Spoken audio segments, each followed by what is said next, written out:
Bismillahirrahmanirrahim. Assalamualaikum warahmatullahi wabarakatuh.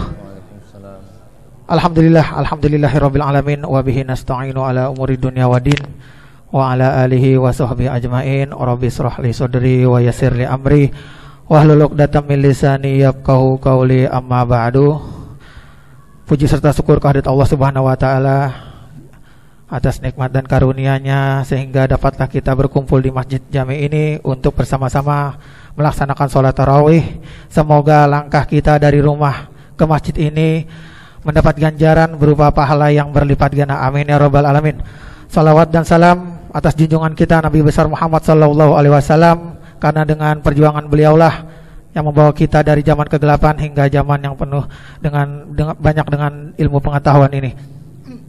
Yang sama-sama kita hormati Al-Mukarram Kiai Haji Khairul Haramli, Ketua Masjid Jami Al-Ijabah Ustadz Sahal Manap, pengurus yayasan Ustadz Haji CH Kamaluddin, dan para imam-imam masjid seperti yang hadir sini Ustadz Haji Ibrahim, Ustadz Ahmad Fuad, Ustadz Haji Afandi Ahmad, dan juga Ustadz Ilmi Rahmat. Kita doakan semoga guru kita dan juga imam-imam masjid kita Allah panjangkan umurnya, selalu Allah limpahkan kesehatan jiwa dan jasmaninya agar selalu dapat menjadi imam di masjid ini dengan sebaik-baiknya. Ma'asyiral muslimin rahimakumullah, selesai sudah kita melaksanakan sholat tarawih, dan sebelum kita melaksanakan sholat witir, marilah sama-sama kita dengarkan mau'izatul hasanah dalam rangka safari Ramadan yang akan disampaikan oleh Al-Ustadz Kiai Haji Khairul Haramli. Waktu dan tempat falyatafadhal mashkur. Shallu ala Muhammad.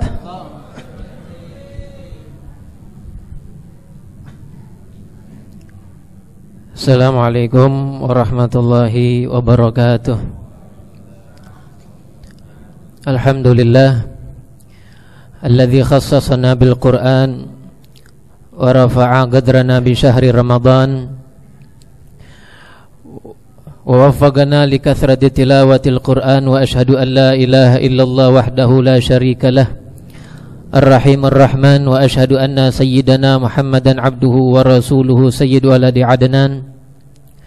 Allahumma salli wa sallim wa barik wa karrim wa azim ala sayyidina wa syafi'ina wa maulana Muhammadin wa ala alihi wa ashabihi wa tabi'ina lahum bi ihsanin ila yaumiddin. Amma ba'du. Hadaratul muhtaramin, para guru-guru dan para sesepuh yang dimuliakan Allah Subhanahu wa taala, yang saya muliakan dan kita hormati Ketua Masjid Ustadz Sahal Abdul Manaf, Ketua Yayasan Pengurus Yayasan Masjid Al-Ijabah Ustadz Haji Kamaluddin, orang tua kita Bapak Haji Effendi, serta imam tarawih dan salat isya di malam hari ini yaitu Al-Ustadz Helmi, dan para orang tua yang hadir yang lain. Mohon maaf tidak disebutkan satu-satu. Mudah-mudahan semua orang tua kita dan guru-guru kita Allah Ta'ala panjangkan umur dalam sehat walafiat, dan ditambahkan kepada kita semua keberkahan yang lebih di bulan Ramadan ini. Amin amin ya rabbal alamin. Alhamdulillah, segala puji atas karunia kepada Allah, atas karunia-Nya yang telah memberikan kepada kita banyak hidayah dan taufik, banyak memberikan kepada kita tuntunan, banyak memberikan kepada kita cahaya batin, banyak memberikan kepada kita kekuatan dan inayah, sehingga sampai malam ini kita mampu untuk sujud di hadapan Allah Subhanahu wa taala, beriktikaf di masjid Allah Subhanahu wa taala, menambah amal ibadah kita, menambah bekal untuk kita bawa pulang ke hadratullah Subhanahu wa ta'ala ketika ajal kita menjemput, ketika umur kita telah habis. Mudah-mudahan ini semua amal, zikir, salat, tarawih, salat isya, infak, sedekah, i'tikaf, qiraatul Quran, dan semua amal ibadah kita di bulan Ramadan Allah Subhanahu wa ta'ala terima semuanya. Allah Ta'ala berikan pahala yang berlipat ganda. Amin ya rabbal alamin. Hadirin yang dimuliakan Allah, tentu kita tahu semuanya di dalam ayat Al-Quran yang masyhur sekali dan saya yakin semua yang di sini hafal. Allah berfirman tentang puasa ini, ya ayyuhalladzina amanu kutiba alaikumusyamu kama kutiba alal ladzina min qablikum la'allakum tattaqun. Kita semuanya hafal ini ayat. Puasa ini hasil dan buahnya Allah tegaskan dalam ayat tadi, la'allakum tattaqun. Niscaya kalian bertakwa. Dan takwa Allah Subhanahu wa taala berikan alamatnya di dalam ayat yang banyak tersebar dalam Al-Qur'an di sana sini. Di antaranya mereka orang yang bertakwa mengambil hidayah dari Al-Qur'an. Allah Ta'ala berfirman dalam Al-Qur'an, Alif Lam Mim dzalikal kitabu la raiba fihi hudal lil muttaqin. Dzalikal kitabu la raiba fihi hudal lil muttaqin. Itulah Alkitab, la raiba fih, tidak ada keraguan di dalam Alkitab yaitu Al-Qur'an ini, hudal lil muttaqin, hidayah, petunjuk bagi orang yang bertakwa. Maka alamat seseorang mendapatkan pengaruh, mendapatkan hasil dari puasanya, dia bertakwa. Sebagaimana Allah firmankan tadi, dan alamat dia bertakwa, dia mengambil hidayah dari Al-Qur'an, hudal lil muttaqin. Ketika dia bisa mendapatkan hidayah dari Al-Qur'annya dan mendapat hidayah dari Al-Qur'an, tentunya jalan di antaranya memperbanyak silah dan hubungan antara dia dengan Al-Qur'anul Karim. Mempererat hubungannya tidak lain dengan caranya membanyak membaca Al-Qur'anul Karim. Dan alhamdulillah di bulan Ramadan ini orang-orang muslimin muslimat berlomba-lomba membaca Al-Qur'an. Saya yakin di antara kita yang hadir ini udah ada yang khatam sekali. Alhamdulillah, bahkan mungkin udah ada yang khatam 2 kali, mungkin ada yang lebih, mungkin ada yang 5 kali, mungkin yang enggak mustahil. Imam Syafi'i radhiyallahu taala anhu, imam kita punya madhab, jangankan sebulan, 1 hari dia khatamkan dalam bulan Ramadan 2 kali. 2 kali dalam bulan Ramadan, seharinya dalam bulan Ramadan 2 kali. Kalau seandainya Ramadan 30 hari, maka dalam bulan Ramadan aja dia khatamkan berapa kali? 60 kali. Kita bisa bandingkan kadar iman kita dengan Imam Syafi'i radhiyallahu taala anhu. Kalau kita udah bisa misalnya 5 kali dalam 1 bulan ini, sebelum khatam Ramadan kita berada di malam yang ke-24, ya jangan bangga dulu. Imam Syafi'i udah berapa? Di malam yang ke-24 Imam Syafi'i udah 48 kali. Apalagi kalau kita baru sekali, baru 2 kali. Menghilangkan penyakit ghurur ketika kita mengingat amal para ulama salihin yang sebelum kita, sehingga setan tidak bisa menjatuhkan kita punya pahala amal dari Al-Qur'an yang kita baca, atau dari salat tarawih, atau dari qiyam Ramadan yang lain. Karena ketika kita bandingkan amal soleh kita enggak seberapa banyak dibanding amal soleh para ulama-ulama yang terdahulu. Bayangkan Sayyidina Utsman bin Affan radhiyallahu taala anhu, khalifah Rasulullah yang ketiga, mengkhatamkan Al-Qur'an dalam 1 rakaat. Mengkhatamkan Al-Qur'an dalam 1 rakaat. Seorang yang hafiz Al-Qur'an, mereka mengatakan kalau mereka membaca Al-Qur'an dari awal sampai akhir dengan bacaan yang tidak terlalu cepat, tidak terlalu lambat, maka menghatamkannya dalam 5 jam atau 6 jam. Artinya 1 rakaat 6 jam tuh. Sayyidina Utsman bin Affan hatam Al-Qur'an. Sampai di dalam khutbah Jumat, setiap khatib khutbah Jumat sebagian besarnya mengatakan ketika di khutbah yang kedua, ketika menyebutkan Sayyidina Utsman, alladzi istahyat minhu malaikatur rahman, yang malu kepada dia malaikat Allah Subhanahu wa taala. Malaikat Allah Taala malu kepada Sayyidina Utsman.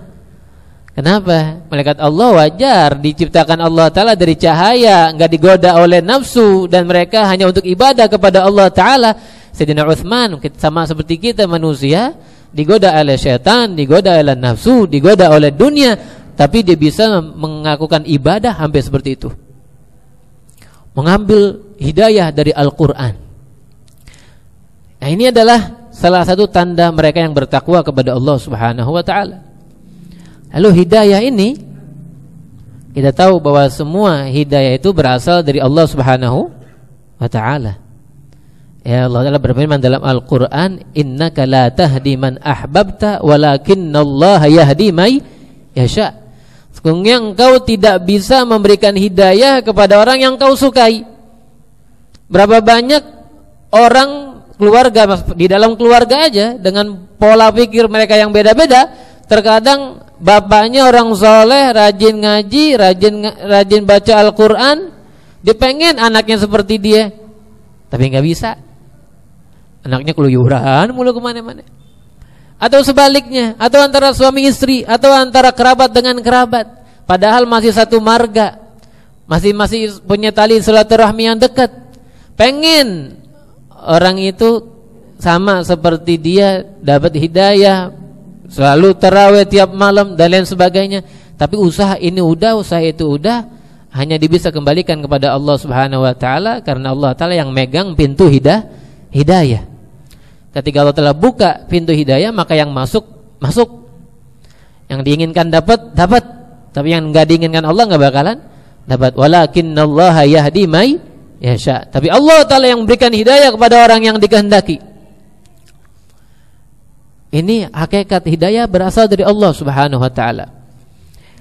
Tapi di alam dunia ini ada tempat-tempat di mana kita bisa dapatkan hidayah, di antaranya Al-Quran tadi.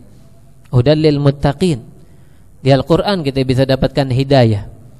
Di Al-Quran kita bisa dapatkan petunjuk. Bahkan di dalam ilmu tasawuf, para ahli sufi, mereka para guru-guru tasawuf, yang mana mereka itu lebih tugas mereka membersihkan hati dari semua yang menjauhkan diri dari Allah Subhanahu wa ta'ala. Kata mereka, la yakunul muridu muridan hatta yajida fil Qur'ani ma yurid. La yakunul murid hatta yajid fil Qur'an ma yurid. Tidaklah seorang murid menjadi benar-benar seorang murid sampai dia mendapatkan segala apa yang diinginkan dalam Al-Quran. Karena dalam Al-Quran semuanya cahaya dan hidayah dari Allah Subhanahu wa ta'ala. Hadirin hadirat yang dimuliakan Allah, ini pertama Al-Quran, tempat hidayah. Yang kedua, Rasulullah sallallahu alaihi wasallam juga sebagai sumber hidayah selain Al-Quran. Allah Ta'ala berfirman di dalam Al-Quran, wa innaka latahdi ila siratim mustaqim. Kata Allah Ta'ala kepada nabinya Muhammad sallallahu alaihi wasallam, wa innaka latahdi ila siratim mustaqim. Sungguh engkau wahai Muhammad latahdi ila siratim mustaqim, memberikan petunjuk kepada jalan yang lurus. Rasulullah. Di dalam ayat yang tadi, engkau tidak bisa seseorang memberikan hidayah kepada yang dikehendaki, Allah yang memberikan hidayah kepada yang dikehendaki. Tapi dalam ayat ini, engkau wahai Rasulullah, kata Allah Ta'ala, engkau wahai Nabiku Muhammad, engkau memberikan hidayah kepada jalan yang lurus, petunjuk kepada jalan yang lurus. Ternyata Rasulullah pun sumber hidayah. Maka dari Rasul, berapa banyak hati yang munawwar, yang bersinar. Berapa banyak hati yang lurus. Berapa banyak yang tadinya kotor jadi bersih. Berapa banyak hati yang tadinya jauh dari Allah Subhanahu wa ta'ala jadi dekat. Kita ambil misal Sayyidina Umar bin Khattab radhiyallahu ta'ala anhu wa arda. Beliau suatu saat pernah dilihat oleh seorang sahabat, entar nangis, entar ketawa. Entar nangis, entar ketawa. Yang sahabat yang lain lihat bingung, nih Sayyidina Umar ngapain nih? Entar nangis, entar ketawa, entar nangis, tanya deh. Wahai Amirul Mukminin, kenapa engkau sekali nangis, entar sekali ketawa? Kata Sayyidina Umar, aku nangis kalau ketika aku mengingat dulu di waktu jahiliyah, sewaktu aku ingin mengubur anakku yang perempuan, karena di dalam masyarakat jahiliyah kalau punya anak perempuan berarti aib, sesuatu yang jelek. Ketika aku ingin mengubur anakku hidup-hidup yang perempuan, tanah itu mengotori sebagian tubuhku dan mengotori jenggot-jenggotku, bagian muka dan jenggot. Lalu anakku dengan polosnya dibersihin itu jenggot saya dari tanah-tanah, dari debu-debu, dibersihin bajunya. Setelah itu aku sendiri yang memendamnya, aku sendiri yang menguburkannya. Tegaknya Sayyidina Umar di waktu zaman jahiliyah seperti itu. Diingat setelah dia jadi muslim, jadi Amirul Mukminin, bahkan dia nangis. Lalu kenapa engkau ketawa? Katanya ditanya. Aku ketawa ketika dulu zaman jahiliyah juga aku punya Tuhan di rumah yang terbuat dari coklat. Tuhan dibuat ya, berhalanya dia dibuat dari coklat. Kalau aku lapar aku ambil tuh coklat, Tuhannya dia aku makan. Dia lapar dimakan Tuhannya. Dari itu aku ketawa, Tuhanku aku makan. Dia yang bikin, dia yang makan ketika lapar, karena Tuhannya terbuat dari coklat. Itu Sayyidina Umar begitu dulu zaman jahiliyah. Tapi ketika dapat hidayah dari sumbernya Rasulullah sallallahu alaihi wasallam, bersinar dia punya hati. Dan siapa yang dikatakan menjadi nabi layak kalau seandainya ada Rasulullah, ada nabi setelah Rasulullah, kecuali Sayyidina Umar. Rasul berkata dalam hadis, "Lau kana nabiyyan ba'di lakana Umar." Kalau seandainya ada nabi setelah aku nih, saya nabi itu adalah Umar bin Khattab radhiyallahu anhu. Walakin la nabiyya ba'di, tapi kata Rasulullah enggak ada lagi nabi setelah aku. Kalau ada nabi, Sayyidina Umar yang jadi nabi. Bukan Sayyidina Abu Bakar, bukan Sayyidina Ali, bukan Sayyidina Utsman, Sayyidina Umar yang jadi nabi kalau ada nabi. Bayangkan dari martabat dulunya jahiliyah, bodoh banget terhadap Allah, terhadap kebenaran, tapi kemudian setelah terkenal dengan Rasul, mendapat petunjuk hidayah dari Rasul, naik setinggi-tingginya derajatnya di sisi Allah Subhanahu wa taala. Dan berapa banyak lagi yang seperti itu para sahabat Rasul. Rasulullah sumber hidayah. Lalu ada lagi sumber hidayah yang lainnya. Kalau Rasul dia sudah wafat di Madinatul Munawwarah dan dikuburkan di sana, dan kita mudah-mudahan diberikan rezeki untuk berziarah ke kuburnya Rasulullah sallallahu alaihi wasallam. Di dalam Al-Quran Allah Ta'ala berfirman tentang sumber hidayah yang lain. Kata Allah Ta'ala, وَجَعَلْنَاهُمْ أَئِمَّةً يَهْدُونَ بِأَمْرِنَا لَمَّا صَبَرُوا. وَجَعَلْنَاهُمْ أَئِمَّةً يَهْدُونَ بِأَمْرِنَا. Kami jadikan mereka itu para a'immah, para ulama-ulama, para pemimpin-pemimpin, yahduna bi amrina, mereka memberikan hidayah kepada perkara kami ini, pada agama kami ini, lamma sabaru, ketika mereka bersabar. Ternyata para ulama-ulama itu juga sumber hidayah. Para solihin-solihin, para aulia-aulia, para muqarrabin-muqarrabin, para arifin-arifin, mereka yang benar dekat dengan Allah Ta'ala dan mengenal jalan kepada Allah. Ini kan kita kan manusia ini ibarat musafir. Makanya kalau kita yang amal soleh, kita bilang amal soleh buat bekal. Karena kalau orang musafir mesti bawa bekal. Kalau musafir enggak bawa bekal, nih kehabisan bekal di jalan. Kita musafir kemana? Musafir menuju Allah. Nah, orang yang musafir ada yang kenal jalan, ada yang enggak kenal jalan. Nah, kalau kita ini manusianya, kita manusia ini orang muslimin muslimat pada kebanyakannya enggak kenal jalan menuju Allah. Makanya diturunkan Rasul agar Rasul memperkenalkan kita kepada Allah. Setelah Rasul diciptakan para pewaris-pewarisnya. Al-ulama warathatul anbiya. Ulama adalah pewaris-pewaris Nabi. Mereka yang berikan petunjuk kita kepada Allah Subhanahu wa taala. Karena mereka tahu jalan menuju Allah, mereka kasih tunjuk kita. Makanya enggak dibolehkan seseorang belajar dari buku. Enggak boleh orang belajar dari buku tanpa guru. Ya, kalau pelajaran yang umum aja nih, orang belajar dari buku, salahnya bisa banyak daripada benernya. Misalnya kalau ada orang belajar kedokteran, dari buku aja dia belajar buku dokteran, kira-kira banyakkan bahayanya apa selamatnya? Bahayanya, ujung-ujung orang meninggal tuh. Ya, salah jahit, mau coba-coba sesar istrinya sendiri, belajar bagaimana cara sesar. Beli buku kedokteran tentang sesar, dibaca berjilid-jilid, buku ini buku itu, ketika istrinya mau lahir disesar sendiri. Kira-kira membahayakan apa menguntungkan? Membahayakan.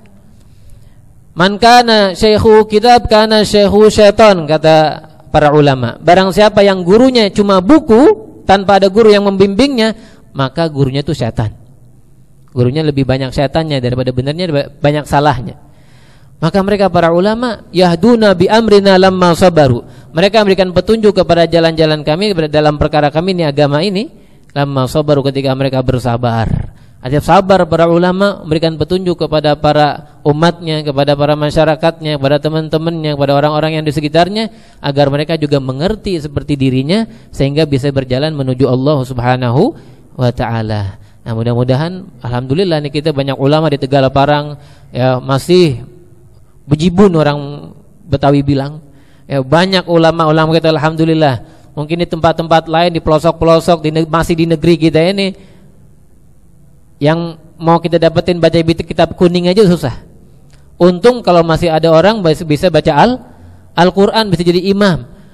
Tapi kita banyak di daerah kita ini ulama-ulama dari keluaran luar, dari keluaran yang dalam, ya semuanya ada numpuk di kita. Tinggal kita ngambil keberkahan dari mereka dan ilmu mereka, dan mereka menuntun kita ke jalan Allah Subhanahu wa taala sehingga kita mendapatkan petunjuk ke jalan yang lurus. Mudah-mudahan Allah taala jadikan Ramadan yang lebih berkah, Ramadan yang lebih bermakna, Ramadan yang mendatangkan rahmat dari Allah Subhanahu wa taala. Amin amin ya rabbal alamin. Allahumma hdina fiman hadait wa afina fiman afait wa tawallana fiman tawallait wa barik lana fima atait wa qina bi rahmatik syarra ma qadait. Rabbana hab lana min azwajina wa dhurriyyatina qurrata a'yun waj'alna lil muttaqin imama. Rabbana atina fid dunya hasanah wa fil akhirati hasanatan wa qina adzabannar. Wa sallallahu ala sayyidina Muhammadin nabiyil ummi wa ala alihi wa sahbihi wasallam. Walhamdulillahi rabbil alamin. Wabillahi taufiq wal hidayah. Assalamualaikum warahmatullahi wabarakatuh.